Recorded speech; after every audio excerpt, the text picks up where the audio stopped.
What's the craziest thing you did for love? Gave myself up for love. In what aspect? Conform to literally every part of the Okay. subjects we just spoke about. Like, I just want a regular girl. I just want you to be home. Like, being in a relationship, you ain't supposed to be outside like that. You ain't supposed to be doing this. Don't wear that.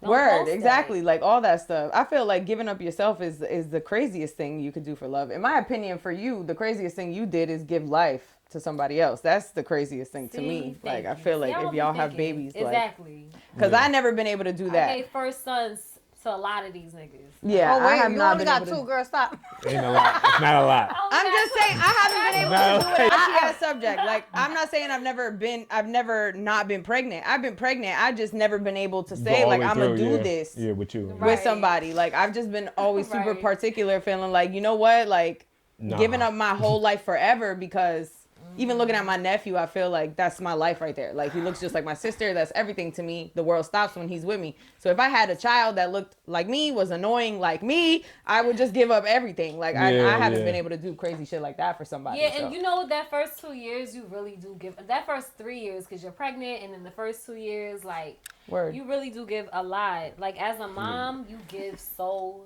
much. You wake up. Like, I don't know how y'all do it for real. I wake up, I cook breakfast. I immediately turn on the stove, make the lunch.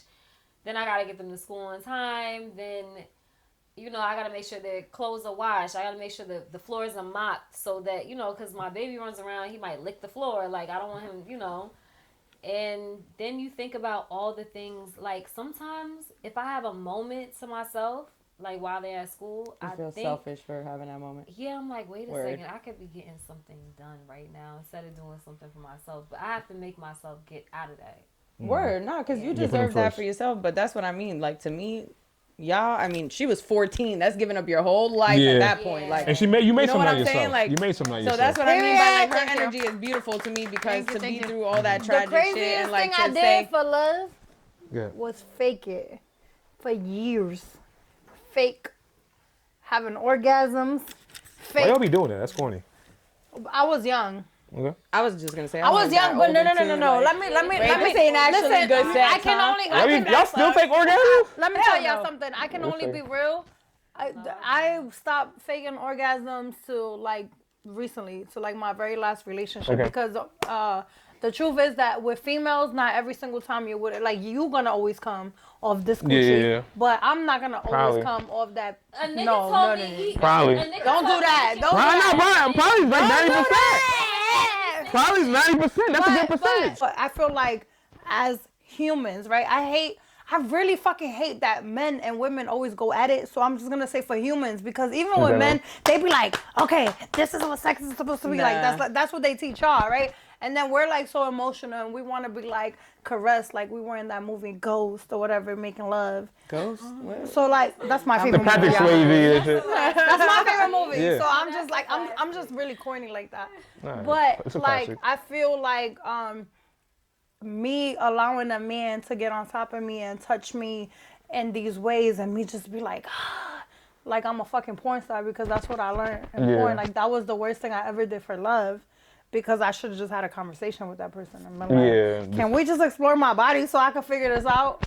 And I feel like we continuously do that. Because there was a time when I was, y'all know when I said I had like a whole phase, that whole phase came from me thinking that this is what I was supposed to do. Like, okay, well, I'm free, so let me give coochie, you know what I'm saying, when I want coochie. And even then, I still wasn't enjoying it. You know what I mean? So I think that that's the worst thing I did for love and seeking love. Was give away my coochie. Can I touch on that? Sometimes guys swear they eating pussy so good, right? I do. And then, and then we be lying. And then sometimes I do. You just want to be like, you like, okay, I struggle with this. I struggle with telling a nigga like, you didn't make me come and this is trash. Don't say it to me. I'm gonna choke you out. Don't do it. Nah, but that's oh what wow, I'm saying. you said that online. But see, this is the thing. But for the show. Then for when show. it comes to the BBO opposite, show. it's like you give. As women, we really please the men. Like that's not true. We've been giving them whack. Yeah, word. I don't give whack head. I just don't. That's true. What makes your head amazing? Go ahead, say it. I'm listening. I don't know what makes it amazing. Next question. I don't know. You had all that base. I used to think I was great at it, and then I realized, girl, you tried. I am. When did you come to that realization? I don't know. Let's talk about it, Esme. I'm trash at giving head, y'all. You don't like giving head? You don't like giving head? I don't particularly enjoy giving head. I was victimized growing up, and when I think about doing it, it makes me sick.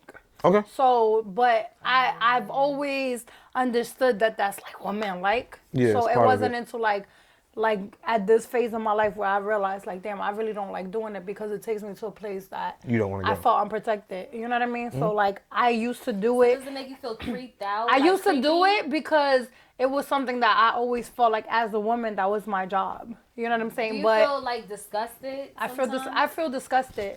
And I used to think like, oh, the more I like you, the more I want to do it. But the truth is that I wasn't being protected when I was supposed to be protected. And it doesn't matter how much therapy I go through. It doesn't make me feel safe. So I do it because the person I'm with now makes me feel like he's deserving of it. But I had that conversation with him. Like, yo, the truth is that for all these, mind you, I'm about to be 40. So for all these years, I've been sucking dick without honestly wanting to do it, without feeling protected. So it always made me like, I always used to be like, oh, I be gagging. And I want to throw up because I'm gagging and the TV is telling me and girls is telling me like, you supposed to take that shit all the way back. And it's just like, yo, I'm not in a safe space. You know what I'm saying? It has You a are. lot to do with that, like the acceptance of yourself, like enjoying the intimacy between you Yeah, and that so it was- person. Like, yeah. so that's what it is for me. Like, my thing. I can't lay down with nobody unless there's no boundaries. So like for me, like if we are having sex, like there's no boundaries. Like what am I giving you my body for if I'm not willing to do anything goes, right? So like, yeah. What's the wildest thing a nigga tried with you? What's the face? Tried? He tried it. What do you mean tried? Like Okay, what's the wildest thing a nigga did with you?